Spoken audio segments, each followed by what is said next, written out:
जय हिंद साथियों।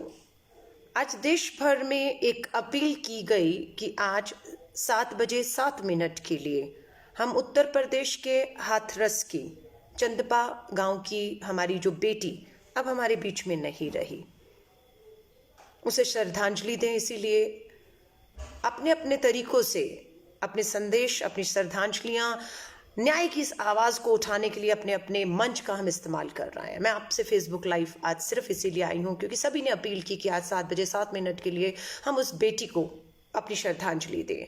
और कहाँ चूक होती है हर बार कि ये जो हवस के भूखे दरिंदे हैं, इनके मन में कोई खौफ और कोई डर नहीं होता है। बात चल रही थी सरहद पर इस देश का जवान, इस भारत माता, हम इसे देश नहीं माँ कहते हैं, इस भारत माता की हिफाजत और सुरक्षा के लिए अपनी कुर्बानी और शहादत देता है। लेकिन इस सरहद के भीतर ही इस भारत माता की बेटियों को कुछ दरिंदे अपनी हवस का शिकार बना रहे हैं। 14 सितंबर की ये घटना है। 14 सितंबर को हाथरस की ये बेटी को उसी के गांव के 4 दरिंदे अपनी हवस का शिकार बनाते हैं। उसका गैंग रेप होता है 14 सितंबर को। एफआईआर दर्ज नहीं होती। बाइक पर, ये भाई का स्टेटमेंट है, भाई कहता है माँ ने तो सोचा शायद मर गई है, जबान काट दी गई, उसकी जीभ काट दी गई ताकि कुछ कह ना सके, उसकी रीढ़ की हड्डी तोड़ दी गई, उसे लकवाग्रस्त कर दिया गया, उसे मरा हुआ समझकर छोड़ दिया गया। भाई अपनी बाइक में बिठाकर उसे हाथरस के थाने तक ले जाता है। एफआईआर नहीं दर्ज होती उसी दिन। ना बच्ची को मेडिकल जांच के लिए उसे दिन ले जाया जाता है ताकि जितना समय लेंगे उतना अपराधियों को मदद कर पाएगा ये पूरा हमारा जो तंत्र है कि सबूत मिटाए जा सके। नहीं हुई एफआईआर। बेटी की हालत गंभीर थी, मेडिकल छोड़िए, एफआईआर छोड़िए, उसे अस्पताल ले जाकर ट्रीटमेंट तक नहीं दिलवाया गया। अलीगढ़ के अस्पताल में खुद उसको कहा गया आप इसको ले जाइए, यहां से इसको अस्पताल ले जाइए, एफआईआर बाद में हो जाएगी। एफआईआर में बेटी लिखती है, उसका परिवार लिखता है कि उसके साथ जो है सामूहिक बलात्कार किया गया, उसके प्राइवेट पार्ट से खून आ रहा था, उसकी जीभ कटी हुई थी, उसकी रीढ़ की हड्डी टूटी थी। ये सब लिखित जो शिकायत है उसमें लिखा गया है। बेटी अलीगढ़ के अस्पताल में जूझती रही। मात्र कल 2 दिन पहले उसे दिल्ली के सफदरजंग अस्पताल में लाया जाता है। जब उसकी जान पर बन आई तो बेटी को दिल्ली के सफदरजंग, एम्स में नहीं, कहा तो ये जा रहा है कि all India medical institute AIIMS में, जहां निर्भया भी थी, जहां पर उम्मीद की जा रही थी कि जान बचाई जा सकती थी, वहां नहीं, सफदरजंग में उसे एडमिट किया गया। लेकिन बहुत देर हो चुकी थी और रात को 3:30 बजे हमारी बेटी ने, हाथरस की इस बेटी ने दम तोड़ दिया। आज उसका परिवार वहां से जो उसकी डेड बॉडी है ले जाने से मना कर रहा था क्योंकि न्याय मांग रहा है, उसका अधिकार है। लेकिन उस बॉडी को वहां से पुलिस ने जबरन गुप्तुक तरीके से वहां से ले जा चुके। लेकिन परिवार आज भी दिल्ली के सफदरजंग हॉस्पिटल के बाहर बैठा हुआ है। अब इस मामले में देखिए हुआ क्या। पहले तो एफआईआर ही नहीं होती। सबसे पहले होना क्या चाहिए था, तुरंत अगर कोई वारदात हो सबसे पहला काम एफआईआर दर्ज हो, मेडिकल हो, उसे कोई भी इलाज की जरूरत है तो उससे बेहतर इलाज दिया जाए, उसे कानूनी मदद दी जाए, वकील दिए जाए, उसे सुरक्षा दी जाए। लेकिन कुछ ऐसा नहीं हुआ, कुछ ऐसा उल्टा बचाने की बात। और अभी शर्मनाक बात यह है कि स्वर्ण परिषद इन 4 बलात्कारियों के समर्थन में मोर्चा संभाल चुका है कि ये निर्दोष है, बेटी हमारे बीच में से चली गई।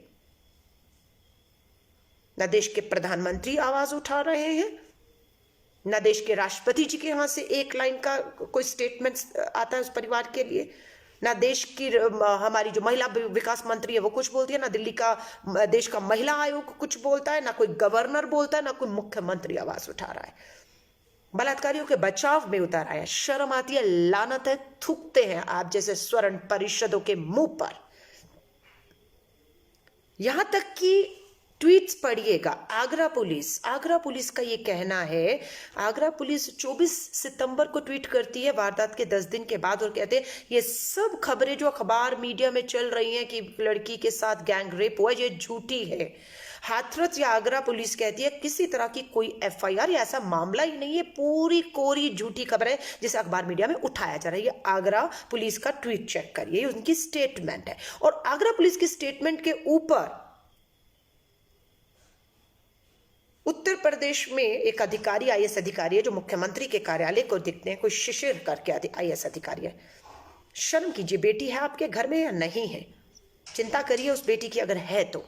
ये कहते हैं, आगरा पुलिस की स्टेटमेंट के ऊपर ट्वीट करते हैं यही अधिकारी, और ये कहते हैं ये झूठी खबर है। वो उसको सेकंड करते हैं, ये झूठी खबर है। और झूठी खबर जो फैलाता है उत्तर प्रदेश की सरकार को, अपनी छवि की चिंता देखिए, बेटियों की चिंता नहीं, सरकार की छवि की चिंता है कि जो सरकार की छवि को जो दागदार करेगा, झूठी खबरें फैलाएगा। तो हम बता देना चाहते हैं 105 लोगों के खिलाफ हमने एफआईआर की। वो आपको डराते हैं कि ये सब झूठ है, इसे हटा दीजिए, लेकिन लोग नहीं हटाते क्योंकि उन्हें पता है इसमें सच्चाई है, इसलिए वो नहीं हटा रहे थे। हम लोग लड़ रहे थे, उसकी आवाज को लगातार उठा रहे थे और कहा जा रहा था 105 लोगों के खिलाफ झूठी खबरें उत्तर प्रदेश में फैलाने में एफआईआर हो चुकी है और 26 को वो तो गिरफ्तार करके जेल भेज चुके हैं। लेकिन लोगों ने इस धमकी, इस डराने के बाद भी डर में नहीं आए और उस ट्वीट को नहीं हटाया, और सच्चाई आज सबके सामने है। डीएम जो है हाथरस के, वो इस बात को लिखते हैं जिसको शायद 24 तारीख और 26 तारीख को जो आगरा की पुलिस और ये जो अधिकारी हैं वो शायद उन्होंने पढ़ा नहीं था। हाथरस के डीएम ने मुआवजे तक की बात की कि हमने एक किश्त मुआवजे की दे दी और अब हम एक अगले 2-3 दिन में 10 लाख मुआवजा। जब कुछ हुआ ही नहीं था तो मुआवजा क्यों बांट रहे थे आप? और आपकी खुद एफआईआर में बेटी ने जो लिखा उसके आधार पर आपने एफआईआर भी की, तो वारदात तो एफआईआर हो चुकी थी, फिर आगरा पुलिस ने क्यों मना किया? क्यों आईएएस अधिकारी जो शिशिर है उन्होंने ये कहा कि ये झूठ है, अफवाहें हैं? क्यों कहा जब आप डीएम साहब आप एफआईआर कर चुके थे? और 8 दिन के बाद, 8 से 10 दिन के बाद जो है धारा 376D जो बलात्कार की है वो जोड़ी जाती है। मेडिकल नहीं हुआ, लेकिन जब वो यहां पहुंच गई दिल्ली के सफदरजंग में, इस बात की पुष्टि हो जाती है कि बलात्कार हुआ है, तब उस धारा को जोड़ा जाता है। बात खाली उत्तर प्रदेश की नहीं है, बात देश की बेटियों की है, बात हवस के भूखे नंगे लोगों की है। हुआ था ना चिन्मयानंद, बरी हो गए, बाहर घूम रहे हैं, बेटी गिरफ्तार कर ली गई, उस पर केस डाल दिए गए, वो जेल गई थी, याद है ना? कुलदीप सिंह सेंगर का नाम लिया था, जेल में बैठे हैं, दोषी करार दिए जा चुके हैं, उम्र कैद की सजा भुगत रहे हैं। नाम ले तो नाम लेने वालों पर एफआईआर है, डरते नहीं हैं। लानत भेजती उन लोगों को। अभी आसाराम बापू का पता नहीं क्या था, ट्रेंड कर रहा था, विजय दिवस मनाया जा रहा था। शर्म करिए, नाबालिग बेटी के बलात्कार में दोषी करार देकर उम्र कैद की सजा भुगत रहे हैं वो। शर्म आती है। जो दूध की तरह साफ साफ पानी की तरह सब आपको दिख रहा है, उस पर भी आप आंखें मूंद रहे हैं। आज पूरी दिल्ली की सड़कों पर लोग उतर गए इस बेटी को न्याय दिलाने के लिए। बात सिर्फ इस बेटी की नहीं है, निर्भया की मां को भी 7 से 8 साल लग गए दरिंदों को, उन चारों को फांसी के तख्ते पर पहुंचाने के लिए। आपकी और हमारी मांग का 1000 लोग देख रहे हैं, राजनीति नहीं कर रहे, सिर्फ मांग करिए। मांग क्या है? सबसे पहले कोई भी पीड़िता हो, उसका अधिकार है कि उसकी एफआईआर तुरंत रजिस्टर्ड होनी चाहिए, उसकी कॉपी उसे मिलनी चाहिए, जो इस केस में और बहुत से केसों में नहीं होता है। एफआईआर नहीं होती, तो सबसे पहली बात एफआईआर हो, यह हमारी मांग है। दूसरा, बेटी का साथ अगर बलात्कार होता है तो उसे तुरंत उसकी एमएलसी, उसकी मेडिकल जांच करके रिपोर्ट पेश की जानी चाहिए। यह भी होना चाहिए, जो इस केस में नहीं हुआ है। तीसरा, सबूतों को तुरंत एफआईआर के बाद इकट्ठे किए जाना होता है, जिसमें एफआईआर तो हो जाती है पर कार्रवाई में देर होती है, जिससे सबूत नष्ट कर दिए जाते हैं। बेटी और उसके परिवार को काउंसलिंग की जरूरत होती है, क्योंकि वो उस समय सबसे ज्यादा सदमे और ट्रॉमे से गुजर रहा होता है। बेटी और उसके परिवार को कानूनी मदद मिलनी चाहिए, वकील मुहैया सरकार की तरफ से होने चाहिए कि आपकी लड़ाई को आपको चिंता करने की जरूरत नहीं कि वो सामने वाला अपने पैसे का, दम का, अपनी सत्ता का इस्तेमाल करके इस गरीब बेटी को जो है वो उसके परिवार को दबा सकता है, उसकी न्याय की आवाज को। ऐसा नहीं होना चाहिए, इसलिए वकील मुहैया कराइए। इस केस को, हाथरस की बेटी का केस हो या देश की किसी बेटी का केस हो, राज्य के मुख्यमंत्री, राज्यपाल, देश के प्रधानमंत्री, राष्ट्रपति, महिला आयोग, इन सब की जिम्मेदारी बनती है कि fast track court, fast track मतलब जिसमें सालों साल केस नहीं चले, तुरंत सुनवाई हो, तुरंत सुनवाई हो। इसलिए फास्ट ट्रैक कोर्ट के गठन की हम मांग करें। हम मांग करें कि स्पेशल कोर्ट हो। स्पेशल कोर्ट का मतलब है कि सिर्फ और सिर्फ बलात्कार से जुड़े मामलों की ही सुनवाई होगी। इसमें जमीन का मामला या फिर आपके दूसरे चोरी चकारी वाले मामले नहीं चलेंगे, क्योंकि जज के पास हजारों मामले आते हैं और ये मामले, संवेदनशील मामले, बलात्कार से जुड़े मामलों पे तारीख मिलती है, क्योंकि जज के पास जो है समय नहीं होता सुनने का। इसलिए सब हम स्पेशल की बात करते हैं तो हम कहते हैं कि सीधा बलात्कार से जुड़े मामलों की सुनवाई स्पेशल कोर्ट में हो, फास्ट ट्रैक कोर्ट में हो। दोषी करार मिलते ही 6 महीने, साल के अंदर आप चाहें तो मामले खत्म कर सकते हैं। अगर हमारे जज, हमारी अदालतें चाहें तो साल के अंदर केस खत्म कर सकते हैं और दोषी करार देते ही इस जघन्य अपराध में इन्हें फांसी के तख्तों पर चढ़ा देना चाहिए। नहीं तो वही होगा जो हैदराबाद में हुआ। क्या हुआ हैदराबाद में? डॉक्टर बेटी थी, बलात्कार किया, जिंदा जला दिया। क्या किया हैदराबाद पुलिस ने? इनकाउंटर में चारों को उड़ा दिया। लोग ऐसी चीजों का फिर समर्थन करते। लोग तो कह रहे हैं अब जिंदा जलाइए, जिंदा मारिए, यानी कि कानून अपने हाथ में लेने को लोग मजबूर हो रहे हैं। इसमें कहा गया कितनी बेशर्मी से भाजपा का एक नेता है, नाम नहीं लूंगी, अपनी जबान गंदी नहीं करूंगी, वो इन सवर्ण परिषद के लोगों के साथ समर्थन में उतर आए हैं कि गैंगरेप तो हुआ ही नहीं, ये उनका घरेलू मामला था। अरे डूब मरिए। घरेलू मामला भी हो, किसी की घरेलू लड़ाई भी हो, तो क्या बेटियों के बलात्कार करके आप उस घरेलू लड़ाई का बदला यूं लेंगे?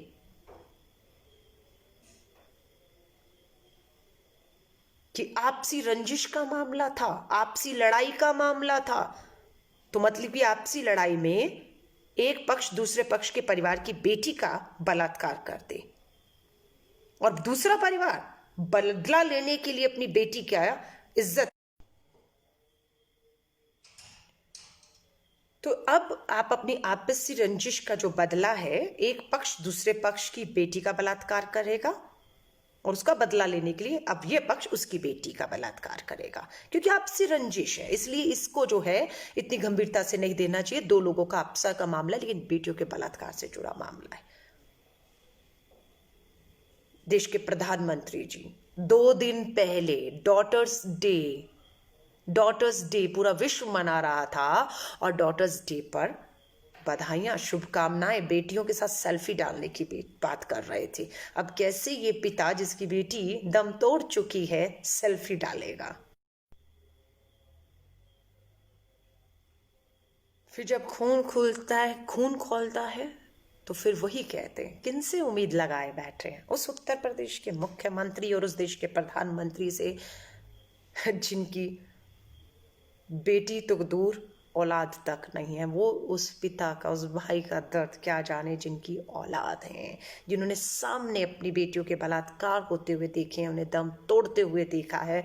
और आज भारत की राजधानी दिल्ली में प्रधानमंत्री पीएमओ आवास से कुछ दूरी पर वो न्याय की गुहार लगाए बैठे हैं। मैं आप सभी से कहूंगी, क्या कर सकते हैं आप और हम? प्रधानमंत्री हैं आप, मुख्यमंत्री हैं आप और हम, किसी अदालत के जज हैं, पुलिस कमिश्नर हैं, हम और आप हैं क्या? 135 करोड़ की आबादी में एक नागरिक हैं, सिर्फ एक नागरिक, और वो एक आवाज जो अन्याय के खिलाफ उठनी चाहिए, जो अन्याय के खिलाफ उठनी चाहिए, जो सत्ता को हिला कर रख दे कि चुनाव के समय पर बड़े बड़े वायदे होते हैं, लेकिन जब करने की बारी आती है तो एक दूसरे के ऊपर उंगली उठाते हैं कि वो अपना गिरेबान देखे, वो अपना गिरेबान देखे। लाल किले से भाषण दिए गए, बेटी बचाओ बेटी पढ़ाओ। विदेश में जाकर ये कहा गया कि जब बेटियों के बलात्कार होते हैं तो बदनामी देश की होती है। तो आज नहीं हो रही वो बदनामी। बलात्कार कहते हैं पहले भी होते थे, बिल्कुल होते थे, लेकिन जब चुनाव आए तो आपने क्या कहा? आपने क्या कहा? आप न्याय देंगे, आप बेटियों को न्याय देंगे। आपने नारा दिया बेटी बचाओ बेटी पढ़ाओ, लोगों ने आपको पूर्ण बहुमत दिया, लेकिन आपने एक बार भी पार्लियामेंट के अंदर इन बेटियों के ऊपर होते हुए बलात्कारों पर, शोषण पर, अत्याचार पर, उनकी हत्याओं पर एक बार सेशन में चर्चा की, एक बार बात की आपने? भूल गए आप ही से तो उम्मीद की, इसीलिए तो आपको पूर्ण बहुमत देकर आपके जुमलों को, नारों पर पूर्ण बहुमत दे दिया, इसीलिए तो दिया था। होते थे लेकिन अब नहीं होंगे। इस उम्मीद के साथ उत्तर प्रदेश की कमान योगी आदित्यनाथ और दिल्ली की कमान, देश की कमान मोदी जी आपके हाथ में सौंपी। देश के गृह मंत्री का कोई बयान नहीं। देश के राष्ट्रीय महिला आयोग 20 दिन से खामोश बैठी थी, आज लीपापोती कर रही हैं। देश की महिला विकास मंत्री का चूड़ियां तोड़ा करती थी कभी देर सड़कों पर, नौटंकी और नाटक बहुत खूब किया, लेकिन आज आवाज नहीं है। उत्तर प्रदेश की पूर्व महिला मंत्री, सांसद मेनका गांधी जी खामोश हैं, एक आवाज नहीं उठ रही है। वही बॉलीवुड में कोई मामला हो जाए तो तुरंत एफआईआर, मीडिया में जाकर बड़े बड़े बयान, बड़ी बड़ी उसको ट्रेंड कराया जाता है, उस पर आवाज उठाई ले जाती है। लेकिन ये तो एक गरीब परिवार की दलित बेटी थी, मार दी गई, बलात्कार कर दिया गया, लीपापोती की जा रही है कि बलात्कार तो हुआ ही नहीं था, जो कुछ भी है वो सब झूठ है। मैं आपसे कहूंगी ये एक मामला नहीं है, ये पहला मामला नहीं है, ये अंतिम मामला भी नहीं हो सकता है, क्योंकि व्यवस्था ऐसी, इसलिए कहते हुए दुख हो रहा है, ये अंतिम मामला नहीं हो सकता है। उम्मीद तो ये करते कहते कि ये उदाहरण पेश हुआ है, ये सरकार ने ऐसा उदाहरण पेश कर दिया कि अब खौफ और डर होगा। ये वारदात करने की तो बात दूर की है, ध्यान में भी, सोच में भी अगर किसी की आ जाएगी तो उसकी रूह कांप जाएगी। इसलिए कह सकते थे कि ये मामला अंतिम मामलों का ऊपर नहीं कह पा रहे हैं कि ये मामला अंतिम मामला होगा। मामले हुए, मामले आज भी हो रहे हैं, क्योंकि नकारा सरकार बैठी है। बलात्कारियों को पूरा समर्थन देने वाली इनकी विधानसभाओं में देखिए, इनकी लोकसभाओं में देखिए कि कितने ऐसे लोग चुनकर आए जिन पे गंभीर आपराधिक मामले हैं और बलात्कार के मामले हैं, हत्याओं के मामले, वो सांसद बनकर सत्ता में बैठे हुए हैं। थानों में इनका पूरा अपना कंट्रोल है, चाहेंगे ये दबंग तो एफआईआर करेगी, वरना थाने का अधिकारी की भी औकात हिम्मत नहीं है कि इनके खिलाफ एफआईआर कर दे, उठा के पटक देंगे उनको। इसलिए वो बेचारा अपनी नौकरी बचाने के लिए नेताजी को सल्यूट करता है। नेताजी जो कहते हैं एफआईआर होनी है होनी है, नहीं होनी नहीं होनी, कोई थानों में सुनवाई नहीं है, कोई एफआईआर नहीं, कोई मेडिकल नहीं, कोई मुआवजा नहीं, कोई कानूनी मदद नहीं, कोई काउंसलिंग नहीं, कोई किसी तरह की फास्ट ट्रैक स्पेशल कोर्ट नहीं, कुछ नहीं। लड़ते लड़ते मर जाइए। मैं आप साथियों से कहूंगी, जो लोग भी अभी जुड़े हैं उन सभी से कहूंगी, अपील थी कि आज इस बेटी हमारे बीच में नहीं रही, उसने दम तोड़ दिया है, उसे, उसके परिवार को न्याय मिले, दोषियों को फास्ट ट्रैक कोर्ट में मुकदमा चलाकर उन्हें फांसी के तख्तों पर पहुंचाया जाए। संदीप, लवकुश, राजकुमार, रवि नाम बताए जाते हैं, बेटी का चेहरा छुपाया जा रहा है, बेटी का नाम छुपाया जा रहा है, जैसे गलती सारी उसकी थी, और इन दरिंदों के चेहरे और नाम बनाकर इन्हें हीरो बनाया जाएगा। सदियों तक इनके नाम, इनके चेहरे हमें याद रहेंगे, लेकिन बहादुर बेटियों के नाम और चेहरे छुपा दिए जाते हैं, जैसे सारा कसूर इन बेटियों का था। मैं आपसे कहूंगी, अगर आप बेटी के पिता हैं, अगर आपकी बहन है, आपकी माँ है, माँ इसलिए कह रही हूँ क्योंकि 90 साल की, 80 साल की माओं का भी बलात्कार भारत की राजधानी दिल्ली में हुआ, इसलिए 80 साल की माँ हो, बहन बेटियां हो, कोई सुरक्षित नहीं है। और उस भाई और पिता से इस दर्द को कहूँगी महसूस करिए, जो हथरस की इस बेटी के दर्द को उसका पिता और उसका भाई सफदरजंग हॉस्पिटल दिल्ली के बाहर न्याय की लड़ाई में लड़ने में महसूस कर रहा है।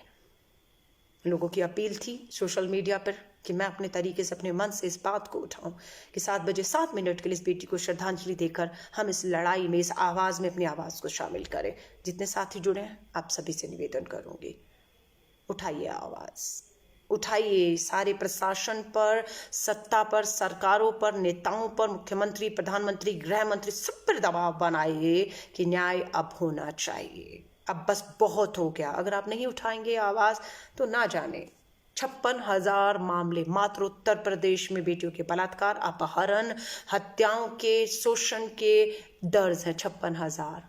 अगला शायद आपकी बेटी, आपकी बहन, आपकी माँ भी हो सकती है।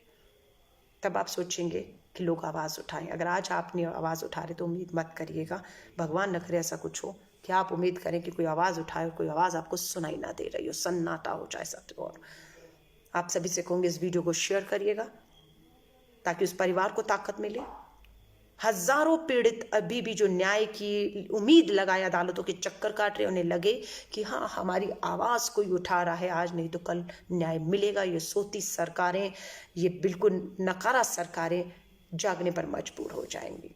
मैं बेटी को हाथरस की, उत्तर प्रदेश की इस बेटी को अपनी श्रद्धांजलि देती हूँ। आप सबसे विदा लूंगी। जय हिंद, जय भारत।